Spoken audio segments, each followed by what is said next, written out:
ॐ सिन्दूरवर्णं द्विभुजं गणेशं लम्बोदरं पद्मदले निविष्टं ब्रह्मादिदेवे परिसेव्यमानं सिद्धेर्युतं तं प्रणमामि देवम्।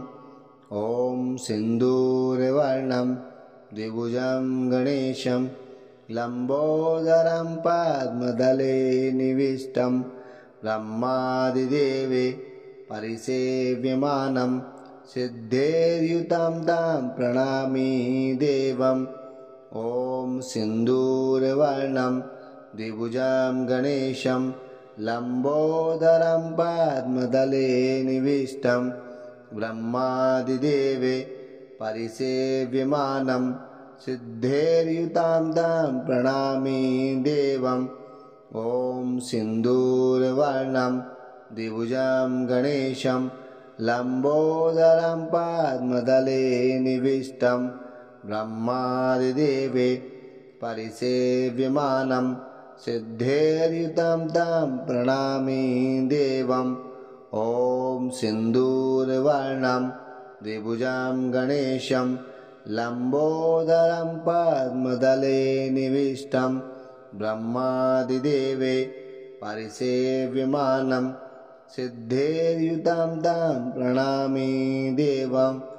ॐ सिन्दूरवर्णं द्विभुजं गणेशं लम्बोदरं पद्मदले निविष्टं ब्रह्मादिदेवे परिसेव्यमानं सिद्धेर्युतं तं प्रणमामि देवम्। ॐ सिन्दूरवर्णं द्विभुजं गणेशं लम्बोदरं पद्मदले निविष्टं ब्रह्मादिदेवे परिसेव्यमानं सिद्धेर्युतं तं प्रणमामि देवम्।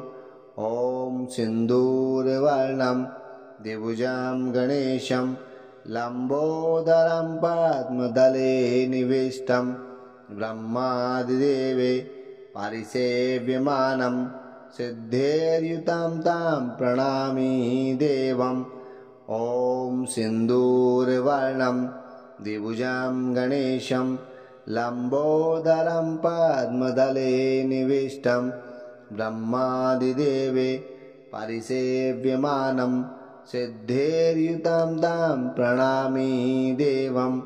ॐ सिन्दूरवर्णं द्विभुजं गणेशं लम्बोदरं पद्मदले निविष्टं ब्रह्मादिदेवे परिसेव्यमानं सिद्धेर्युतं तं प्रणमामि देवम्।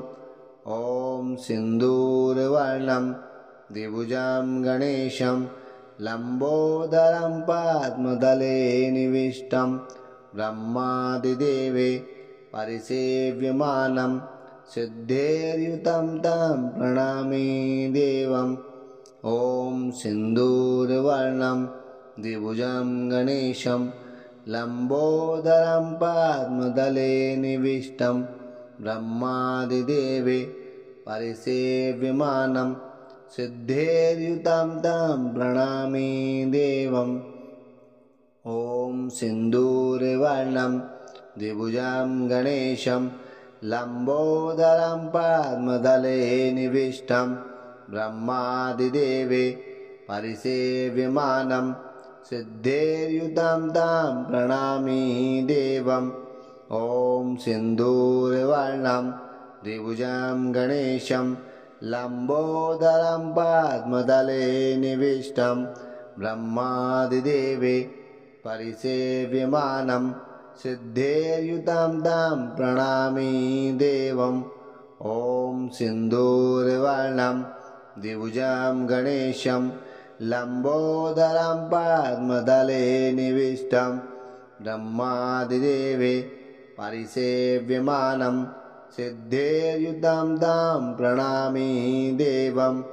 ॐ सिन्दूरवर्णं द्विभुजं गणेशं लम्बोदरं पद्मदले निविष्टं ब्रह्मादिदेवे परिसेव्यमानं सिद्धेर्युतं तं प्रणमामि देवम् ॐ सिन्दूरवर्णं द्विभुजं गणेशं लम्बोदरं पद्मदले निविष्टं ब्रह्मादिदेवे परिसेव्यमानं सिद्धेर्युतं तं प्रणमामि देवम् ॐ सिन्दूरवर्णं द्विभुजं गणेशं लम्बोदरं पद्मदले निविष्टं ब्रह्मादिदेवे परिसेव्यमानं सिद्धेर्युतं तं प्रणमामि देवम्।